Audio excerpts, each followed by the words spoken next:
الحمد لله رب العالمين والعاقبة للمتقين وصلى الله وسلم وبارك على رسوله الأمين وعلى آله وأصحابه أجمعين. أما بعد فقد قال الله سبحانه وتعالى: أعوذ بالله من الشيطان الرجيم. بسم الله الرحمن الرحيم. وإلى ثمود أخاهم صالحا قال يا قوم اعبدوا الله ما لكم من إله غيره هو أنشأكم من الأرض واستعمركم فيها فاستغفروه ثم توبوا إليه إن ربي قريب مجيب. صدق الله مولانا العظيم. وقال النبي صلى الله تعالى عليه وسلم: ليس شيء أكرم على الله من الدعاء. رواه الترمذي وابن ماجه. وروي عن أبي هريرة رضي الله تعالى عنه قال: قال رسول الله صلى الله عليه وسلم: من لم يسأل الله يغضب عليه، أو كما قال عليه الصلاة والسلام.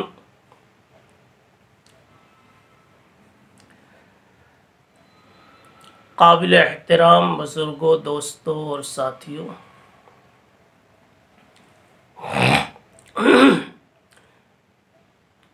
قرآن مجید کی جو آیت کریمہ تلاوت کی گئی ہے،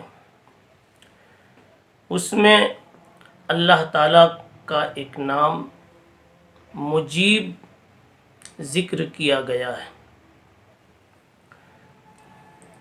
اللہ تعالیٰ کے ناموں کی تفسیر کا یہ سلسلہ چل رہا ہے۔ اس آیت میں اللہ تعالیٰ نے فرمایا تھا، بلکہ حضرت صالح علیہ السلام کی زبان سے وارد شدہ جملہ اللہ نے نقل فرمایا: ان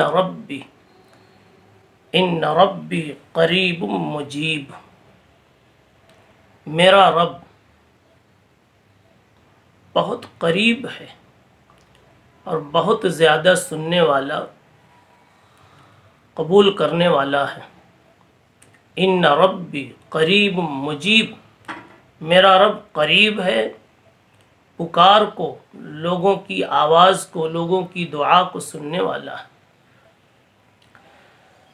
اللہ جل جلالہ کے مبارک ناموں میں ایک مبارک نام مجیب بھی ہے۔ پہلے یہ بات عرض کی گئی کہ واقعی جیسا کہ اللہ نے کہا ہے وَلَهُ الْأَسْمَاءُ الْحُسْنَى، اللہ کے اچھے اچھے نام ہیں۔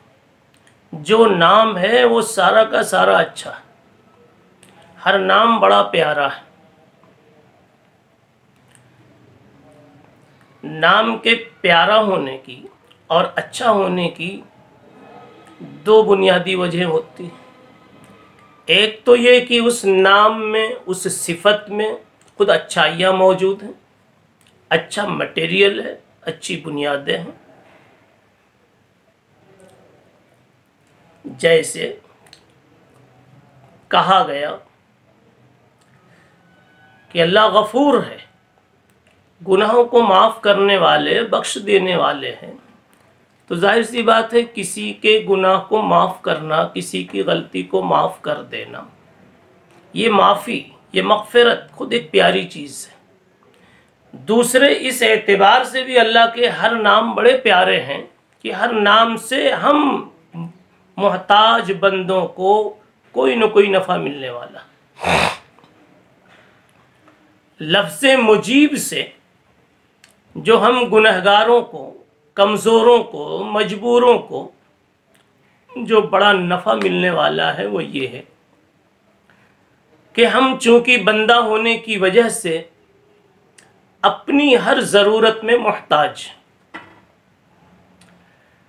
اور اللہ جل جلالہ مالک کل ہونے کی وجہ سے، مختار کل ہونے کی وجہ سے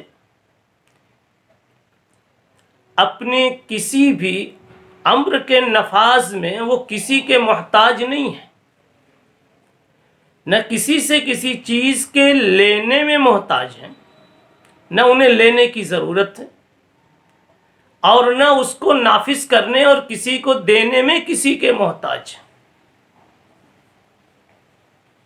الا لہ الخلق والامر، جتنی چیزوں کی بندوں کو، مخلوق کو ضرورت ہے، سب کے خالق اللہ ہے، اور کہاں کیا پہنچانا ہے، کون سا حکم کس چیز کے متعلق نافذ کرنا ہے، کون سی روزی کس جاندار کو دینا ہے، اس میں بھی اللہ کسی کے پابند نہیں ہے، اللہ تعالیٰ خود مالک ہے۔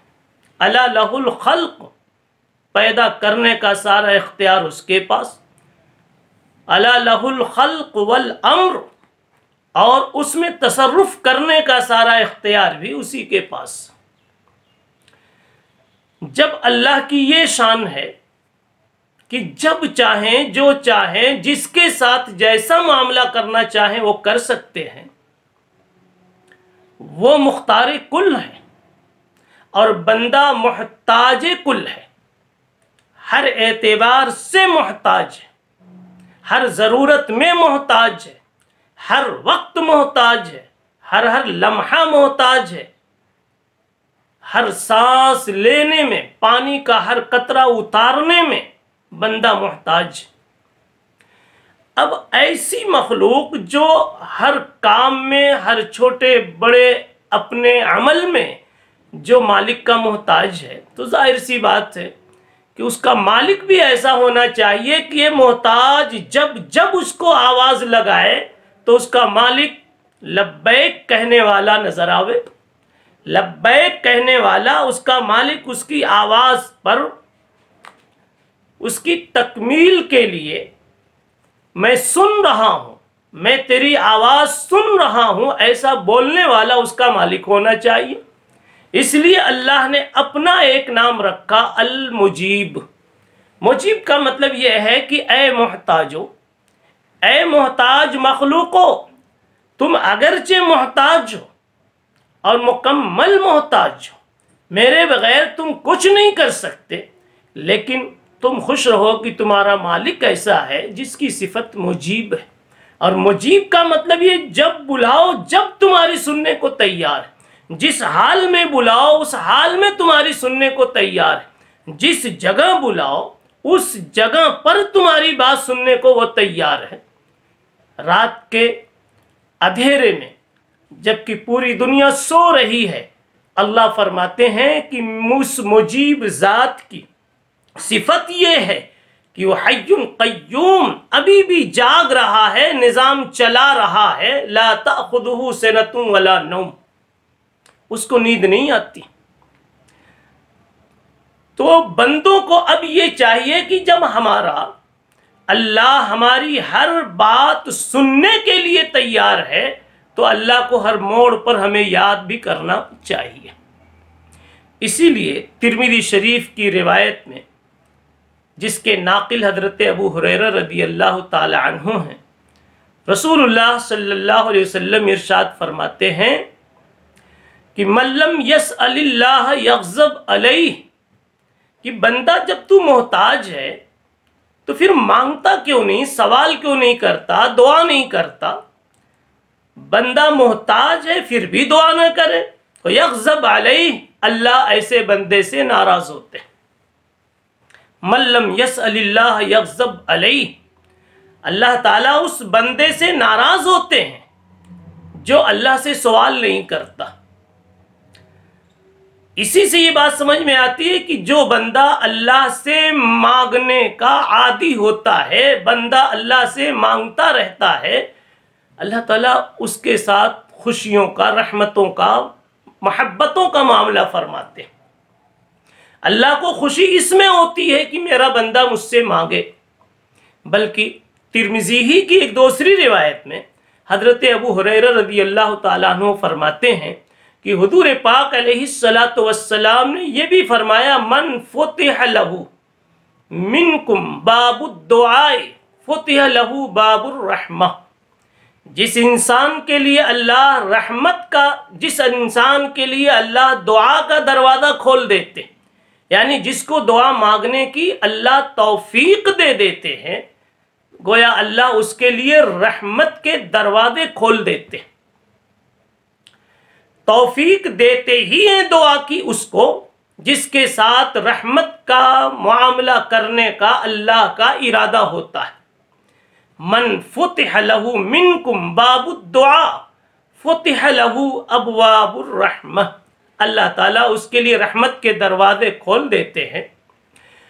اور ایک حدیث میں جناب رسول اللہ صلی اللہ علیہ وسلم نے فرمایا، لیس شیء اکرم علی اللہ من الدعاء، اللہ جل شانہ کی بارگاہ میں بندوں کی طرف سے جو نذرانہ اور تحفہ جو چیز پیش کی جاتی ہے، عبادتیں پیش کی جاتی، دعائیں نذرانے پیش کیے جاتے، صدقے پیش کیے جاتے، ان تمام چیزوں میں سب سے زیادہ قیمتی چیز اللہ کی نگاہ میں اور سب سے زیادہ وزندار چیز اور سب سے زیادہ پیاری چیز اللہ کی نگاہ میں دعا ہے۔ اور اسی لیے ایک حدیث میں تو یہاں تک فرمایا گیا، الدعاء مخ العبادہ، دعا ساری عبادتوں کا مغز ہے۔ دعا میں چونکہ ساری عبادتوں کی روح پائی جاتی، ساری عبادت میں ایک بنیادی روح پائی جاتی ہے، وہ یہ کہ کسی مالک کے حکم کی تابعداری میں عبادت والا عبادت کرتا۔ نماز میں انسان خاموش کھڑا، ایک طرف قبلہ روح ہو کر کے کھڑا، نماز میں نماز کی حرکت سے ہٹ کر کوئی حرکت نہیں کر رہا، نماز میں اپنی چاہت پر اب کوئی بول نہیں بول سکتا، کوئی فعل نہیں کر سکتا، کوئی قدم نہیں اٹھا سکتا، سخت پیاس بھی لگی ہو تو نماز کی حالت میں قطرہ پی بھی نہیں سکتا۔ یہ کیا بات ہے؟ یہ نماز کی پوری صورت حال یہ بتا رہی ہے کہ کسی مالک کے اور کسی معبود کے اور کسی عامر کے، کسی عظیم ہستی کے حکم کے تحت یہ عمل ادا کر رہا ہے۔ روزے کی بھی یہی کیفیت ہے، پیاس سخت ہے، بھوک سخت ہے، مگر مغرب کی اذان کا وہ انتظار کر رہا ہے۔ یہی حال ساری عبادتوں کا ہے کہ کہیں بھی اپنی طبیعت سے وہ کوئی تصرف نہیں کر سکتا۔ جب یہ حال ہے کہ ساری عبادتوں میں کسی عامر کا، کسی حاکم کا، بلکہ حق تعالی شانہ کا یہ غلام نظر آ رہا ہے، تو غلامی تو بندگی تو ہر عبادت میں ہے، لیکن سب سے زیادہ بندگی جس عمل میں نظر آتی ہے وہ دعا ہے، کہ وہ صورت بھی دعا کی بنی ہوئی ہے اور الفاظ بھی مکمل دعا کے عاجزانہ ہیں، اللہم اللہم ربنا ربنا۔ وہ دعا کی ہر طرح سے اس میں روح پائی جاتی ہے، قول کے اعتبار سے، قلب کے اعتبار سے، اور ایسی صورت کے اور ظاہر کے اعتبار سے۔ اس لیے رسول اللہ صلی اللہ علیہ وسلم نے فرمایا کہ سب سے پیاری چیز اللہ کی نگاہ میں جو چیز ہے بندوں کی طرف سے پہنچنے والی، وہ ہے دعا۔ اور اسی طریقے سے آپ نے ارشاد فرمایا کہ دعا هو العبادہ، الدعاء مخ العبادہ، اور کہیں فرمایا الدعاء هو العبادہ، دعا ہی عبادت ہے۔ یعنی مطلب یہ کہنے کا ہے کہ دعا میں عبادت کی پوری شان پائی جاتی ہے۔ اب جب دعا اتنا پیارا عمل ہے کہ ساری عبادتوں کا لب لباب ہے اور ساری عبادتوں کا نچوڑ ہے، تو دعا کا کتنا اہتمام ہونا چاہیے۔ آئیے ہم خود خدائی نظام سے سوال کرتے ہیں اور خدائی نظام پر غور کرتے ہیں کہ اللہ تعالیٰ کے ہاں دعا کی کتنی اہمیت ہے۔ آپ پڑھیے اسلام کو، پڑھیے قرآن و حدیث کو، تو معلوم ہوگا کہ یہ بات اللہ کے فیصلے میں طے تھی تقدیر کے رجسٹر میں یہ بات لکھی ہوئی تھی کہ نبیوں کا جو سلسلہ چلے گا تو سب سے آخری کڑی اور آخری نبی محمد الرسول اللہ صلی اللہ تعالی علیہ وسلم ہوں گے. لیکن اس آخری نبی کو بھیجنے کے لیے اللہ نے نظام یہ بنایا کہ بہت پہلے، ہزاروں سال پہلے، سیدنا ابراہیم علیہ السلام کو اللہ نے دعا کا مکلف کیا. سیدنا ابراہیم علیہ السلام نے اللہ سے دعا مانگی، ربنا وابعث فیہم رسولا منہم یتلو علیہم آیاتک، یا اللہ ایک رسول بھیج دیجئے، اے اللہ ایک رسول بھیجئے، یہ رسول آپ کی تعلیمات کو عام کرے، آپ کی باتوں کو، آپ کے احکام کو لوگوں کو سکھائے. تو سیدنا ابراہیم علیہ السلام سے پہلے حق تعالی شانہ نے دعا کروائی اور پھر حضور پاک صلی اللہ علیہ وسلم کو مدتوں بعد دنیا میں آپ نے مبعوث فرمایا. اللہ تعالیٰ چاہتے تو بغیر سیدنا ابراہیم علیہ السلام کی دعا کے بھی جب بھیجنا تھا تو بھیج ہی دیتے، لیکن نہیں، جتنی چیز جتنی اہم ہوتی، مقصود جتنا اہم ہوتا ہے تو اس کے لیے اتنی ہی زیادہ بیچ کی کڑیاں بھی اسی قدر وزندار اور مضبوط استعمال کی جاتی ہے. تو سیدنا ابراہیم علیہ السلام چونکہ انبیاء کرام میں بہت بڑے نبی تھے، ابو الانبیاء کہلاتے تھے، اس لیے سیدنا ابراہیم علیہ السلام کی دعا کو اللہ نے ایک بہانہ بنایا اور ذریعہ بنایا. چنانچہ ایک حدیث میں جناب رسول اللہ صلی اللہ علیہ وسلم نے ارشاد فرمایا، انا دعوت ابی ابراہیم، میں اپنے والد ابراہیم علیہ السلام کی دعا کے نتیجے میں آیا ہوں. عرض یہ کرنا ہے کہ اللہ تعالیٰ کو یہ ایک چیز مقصود پہلے سے منظور ہے، مقصود ہے، آپ کو کرنا ہے، لیکن پھر بھی دعا کو اللہ نے ذریعہ بنایا. اور قریب آئیے، سرکار دو عالم صلی اللہ تعالی علیہ وسلم کو مکہ مکرمہ سے مدینہ منورہ کی طرف ہجرت کرنی پڑی، اور یہ ہجرت کرنا آپ کا مقدر تھا، اللہ کے علم میں تھا، اور آپ نے لکھ رکھا تھا کہ میرا نبی مکے میں پیدا ہوگا، مکہ چھوڑ کر اس کو مدینہ منورہ جانا ہوگا. مدینہ منورہ جانے سے پہلے اور ہجرت کرنے سے پہلے اللہ نے محمد عربی صلی اللہ علیہ وسلم کو ہجرت کی دعا سکھائی. میرے نبی نے ہجرت کی دعا پڑھی، دعا مانگی، پھر اللہ نے مدینہ پہنچایا. مورخین لکھتے ہیں کہ جب مکے میں مظالم بڑھتے جا رہے تھے، دن بدن ظالموں کا ظلم بڑھ رہا ہے، ناقابل برداشت ہو رہا ہے، مدینہ منورہ میں اسلام پہنچ چکا تھا، وہاں سے کچھ لوگ مدینہ منورہ سے چل کر کے مکہ مکرمہ آئے اور مکہ مکرمہ میں جناب رسول اللہ صلی اللہ علیہ وسلم سے منا کی گھاٹیوں میں ملاقات کی. کئی ملاقاتیں کی، کئی مرتبہ ملاقات کی، تو وہاں کے لوگوں نے اپنی درخواست رکھی کہ اے اللہ کے نبی صلی اللہ علیہ وسلم، آپ تشریف لائے مدینہ منورہ، ہم آپ کا بھرپور تعاون کریں گے، ہم آپ کا بھرپور ہیلپ کریں گے، آپ کا ساتھ دیں گے، آپ تشریف لے آئے. حضور پاک علیہ السلام برابر یہ کہتے رہے کہ جب تک کہ اللہ کا حکم نہ ہو میں کیسے مکہ چھوڑ کے جا سکتا ہوں. آپ انتظار میں تھے کہ ادھر سے جب کبھی کوئی حکم آئے تو اس کے بعد سفر کیا جاؤ. ادھر سے ان کا تقاضا بھی تھا، حالات بھی ایسے تھے، اور مقدر میں تھا کہ آپ کو مدینہ جانا ہے. اگر مکہ مولد ہے تو مدینہ آپ کا اللہ نے مدفن بنا رکھا تھا. لیکن آپ لوگوں کی اس درخواست کو ٹالتے رہے.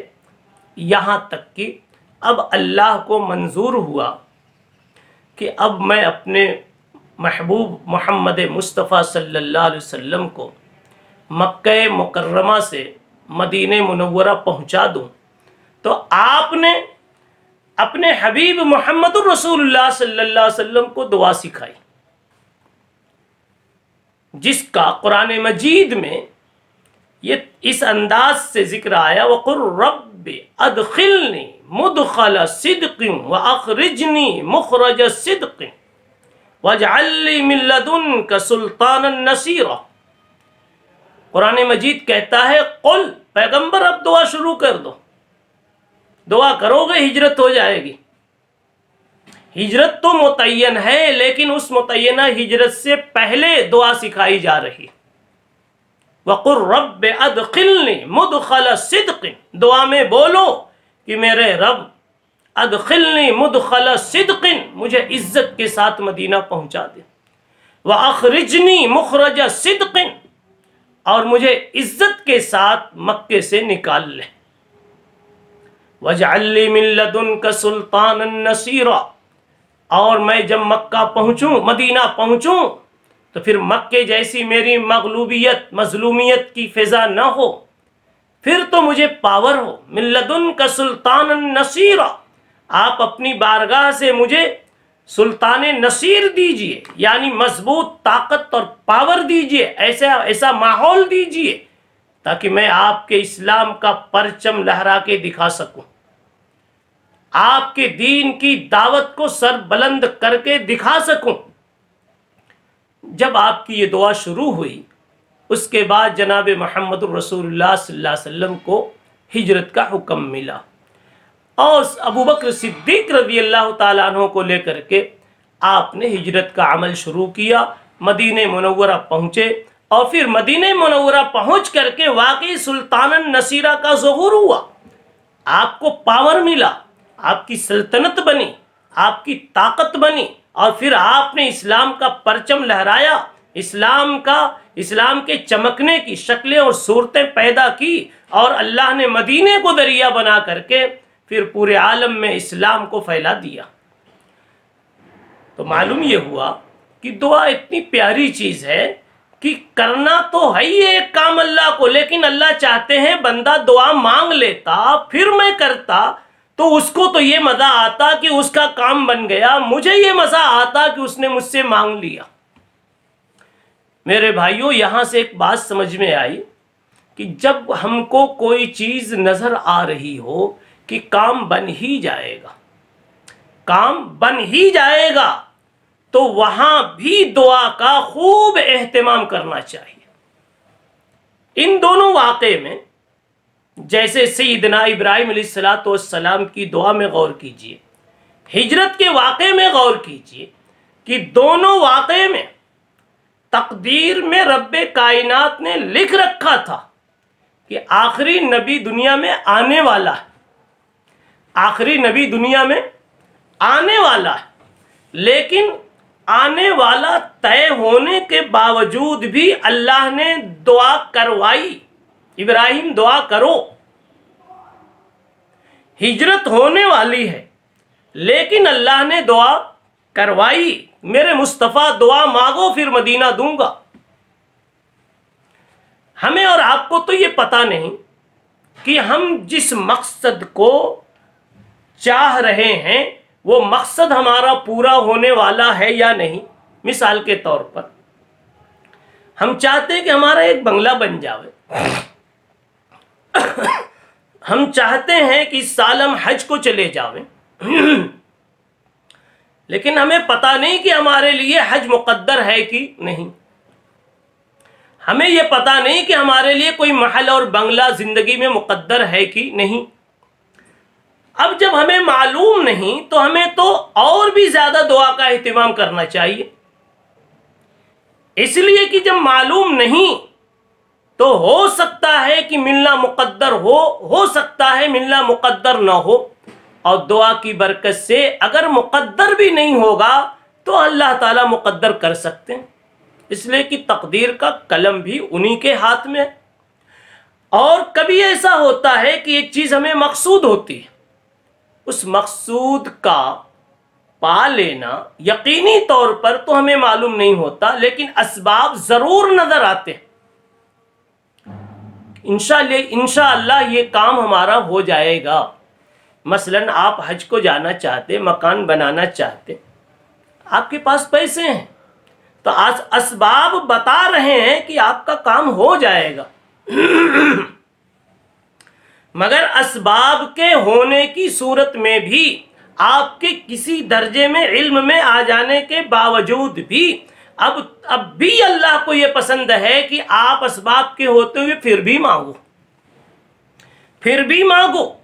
اس لیے کہ اسباب کا مطلب یہ ہوا کہ آپ کا علم یہ کہہ رہا ہے کہ آپ کا کام ہونے والا ہے، پھر بھی مانگو۔ کیا معلوم ہو جاتا کہ نہیں ہو جاتا۔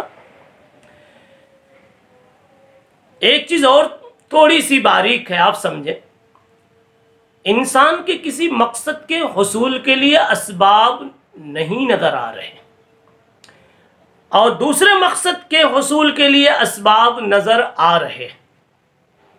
دعا تو ہمیں دونوں موقع پہ کرنی۔ مثلا ہمیں نظر آ رہا ہے پیسہ ہے حج ہو جائے گا، پیسہ ہے مکان بن جائے گا، پیسہ ہے شادی ہو جائے گی، پیسہ ہے ہمارا سفر ہو جائے گا۔ اور ایک انسان ایسا ہے کہ اس کے مقاصد کے پیچھے اس کو اسباب نظر نہیں آ رہے، مثلا یہی سب مقاصد ہیں لیکن پیسے اس کے پاس نہیں ہیں۔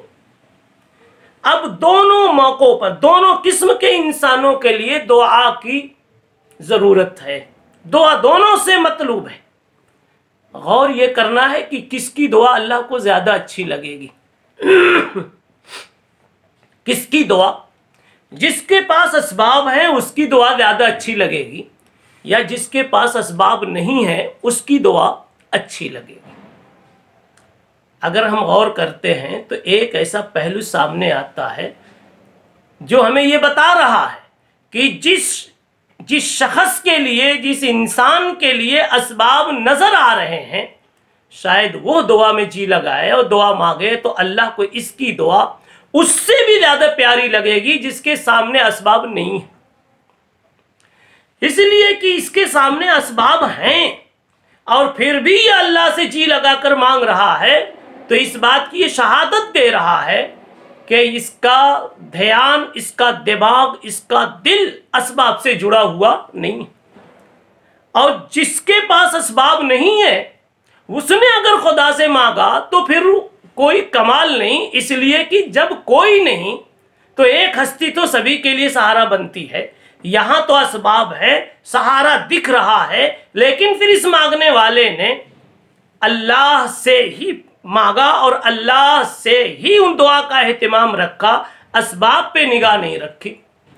یہاں سے ہماری ایک بھول کا علاج بھی ہو جاتا ہے کہ ہم یہ دیکھتے ہیں کہ جس اہم مقصد کے پیچھے ہم دیوانہ ہوتے ہیں، اگر اسباب کچھ ہوتے ہیں، اسباب ہو گئے تو پھر خدا کو بھول جاتے ہیں، اور اسباب نہیں ہے اور مقصد مطلوب ہے تو پھر ضرور دعا کرتے ہیں۔ اسباب ہو گئے تو پھر خدا کو بھول جاتے ہیں، اسباب پر نگاہ چلی جاتی۔ ایک ڈاکٹر نے مایوس کر دیا، تم کو اولاد نہیں ہوگی، تم کو اولاد نہیں ہوگی۔ اب آپ خوب رو رو کے اللہ سے مانگ رہے ہیں، یا اللہ ڈاکٹر نے تو مایوس کر دیا مگر تو مایوس مت کرنا، یا اللہ ڈاکٹر کے علم کے دائرے سے باہر تھی یہ چیز اس لیے اس نے مایوس کر دیا، تیرے علم کی تو کوئی انتہا نہیں ہے۔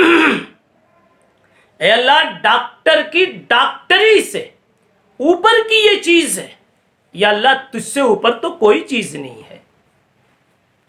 اسباب کے درجے میں اولاد کا ملنا اس کے لیے مشکل ہے، اس لیے یہ تو خوب جی بھر کے مانگ رہا ہے۔ اور دوسرا آدمی جس کے سامنے اسباب ہیں،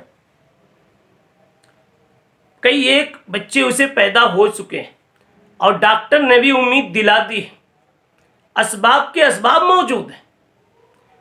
اب ایسا آدمی اگلی اولاد کے حصول کے لیے کبھی بھی ایسی دعا نہیں کرتا جیسے یہ تل ملا کر کے تڑپ تڑپ کر دعائیں کر رہا ہے۔ آخر یہ آدمی کیوں نہیں ایسی گہرائی کے ساتھ تل ملا کر کے دعا کرتا؟ وہ صرف اس لیے کہ اس کی نگاہ اسباب پر ہے۔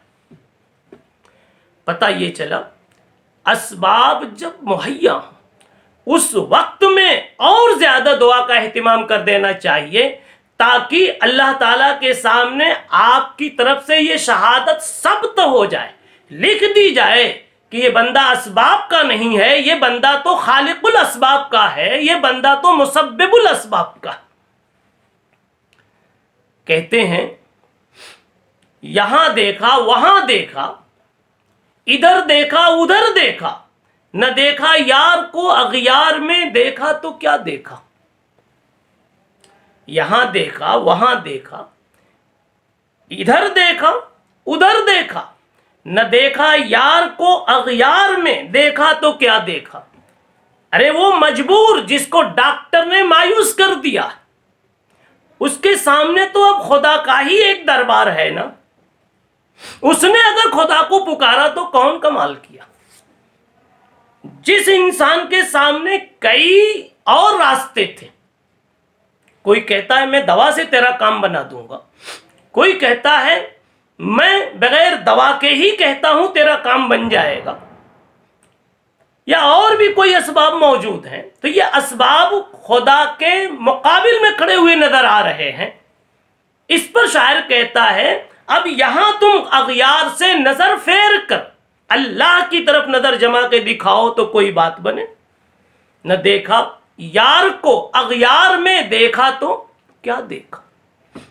تو میں یہ عرض کر رہا ہوں کہ سیدنا ابراہیم علیہ السلام کو اللہ نے دعا کی تلقین فرمائی، سیدنا محمد الرسول اللہ صلی اللہ تعالی علیہ وسلم کو اللہ نے دعا کی تلقین فرمائی، ہجرت کی دعا کرو، ہجرت کی دعا کرو، پھر تمہیں مدینہ پہنچاؤں گا۔ اسی طریقے سے موسیٰ علیہ السلام جب فرعون کو سمجھاتے سمجھاتے اور ظلم سہتے سہتے کافی وقت گزار چکے، اب ان کی زبان پر اللہ کے اشارے سے دعا آ رہی ہے، پھر فرعون برباد ہو رہا۔ حالانکہ تقدیر میں یہ لکھا تھا کہ فرعون کو ایک دن ڈبونا، فرعون کو ہلاک کرنا تھا، لیکن اس لیے کہ نبی اپنے دور میں غالب ہی ہوتا ہے، فرعون کو ہلاک کرنا تھا، لیکن سیدنا موسیٰ علیہ السلام سے اللہ نے دعا کروائی۔ موسیٰ علیہ السلام کہتے ہیں ربنا اطمس علی اموالہم، ربنا اطمس علی اموالہم واشدد علی قلوبہم، یا اللہ فرعون کے خزانے کو پتھر بنا دے، اس کے مال دولت کو پتھر بنا دے، اور اس کا دل اب اتنا سخت کر دے کہ اس نے ظلم کی انتہا کر دی ہے، اس کا دل اتنا سخت کر دے ان فرعون اور فرعونیوں کا کہ اب ایمان کی طرف یہ نہ آ سکے۔ سیدنا موسیٰ علیہ السلام کی یہ دعا قبول ہوئی، اور حضرت قتادہ وغیرہ سے روایات میں آیا ہے کہ وہ فرماتے ہیں کہ سیدنا عمر وہ فرماتے ہیں کہ بعد میں دیکھا گیا تو فرعون کے جو خزانے تھے سب پتھر میں تبدیل ہو گئے تھے، بلکہ بعد کے لوگوں نے بتایا کہ کئی مرتبہ فرعون کے آس پاس کی وادیوں کو کھودا گیا تو وہاں بھی خزانے کی شکل تو تھی، لیکن سارے سونے چاندی پتھر بن چکے تھے۔ اور جب یہ دعا قبول ہوئی ہے اس وقت میں جو فرعون کے دربار میں کھانا رکھا ہوا تھا، پھل فروٹ رکھے ہوئے تھے، سارے کے سارے پتھر بن گئے۔ پتہ کیا چلا؟ فرعون کو تو برباد کرنا تھا اور یہ دن اس پر لانا تھا، لیکن اللہ جل شانہ نے موسیٰ علیہ السلام کی دعا کو ذریعہ بنایا۔ ان چند مثالوں سے ہمیں یہ بات سمجھ میں آ رہی ہے کہ اللہ تعالیٰ کو بندوں کی دعا بڑی پیاری لگتی۔ یہ صرف ایک موقع پر نہیں، آپ جہاں جہاں تلاش کرو. سیدنا ایوب علیہ السلام تڑپ رہے ہیں بیماری میں، لیکن اللہ دعا کا منتظر ہے. ایوب کہیں انی مسنی الضر وانت ارحم الراحمین. سیدنا نوح علیہ السلام قوم کی نافرمانیوں سے پریشان ہیں. مدت مدیدہ کے بعد، مدت دراز کے بعد، آخر اشارے غیبی سے آپ نے بد دعا کی، اور نوح علیہ السلام نے اللہ کو پکارا، رب لا تذر علی الارض، اے اللہ روئے زمین پر کسی کو بھی چلتا پھرتا نہ چھوڑنا، سب کو پکڑ لے. نوح علیہ السلام کی اس دعا کے نتیجے میں حق تعالی شانہ نے ایک طوفان کی شکل ظاہر کی اور سب کو برباد کر کے رکھ دیا. اللہ تعالیٰ نے اس کا جو قرآن مجید میں نقشہ کھینچا ہے، وَلَقَدْ نَادَانَا نوح نے ہمیں یاد کیا، فَنِعْمَ الْمُجِيبُونَ، نوح نے ہمیں پکارا، ہم سے دعا کی. تو دیکھو نا، ہم بھی کتنی خوبصورت، ہم بھی کس قدر خوبصورت دعا کو سننے والے اور دعا کو قبول کرنے والے ہیں. نوح نے ہمیں یاد کیا تو ہم نے بھی ان کی فریاد کو کیسے خوبصورت انداز میں لیا. ہم بھی کتنے اچھے ہیں سننے والے. اللہ اپنی تعریف کر رہا ہے، اپنی صفت بتا رہا کہ ہم جب بندے کی سنتے ہیں تو بہت ڈھنگ سے سنتے ہیں. اس لیے اللہ کا یہ نام المجیب ہمیں یہ بتا رہا ہے کہ ہم اللہ تعالیٰ سے دعاؤں کا اہتمام کریں، اپنی چھوٹی بڑی ہر ضرورت اللہ سے مانگیں. اگلی نشستوں میں پھر انشاءاللہ اسی نام کو بنیاد بنا کر دعا کے سلسلے میں کچھ اور باتیں عرض کی جائیں گی. حق تعالی شانہ ہم سب کو دعائے مقبول، دعائے مستجاب نصیب فرماوے اور دنیا اور آخرت کی ہر بھلائی ہمارے لیے مقدر فرمائے. وآخر دعوانا ان الحمد للہ رب العالمین.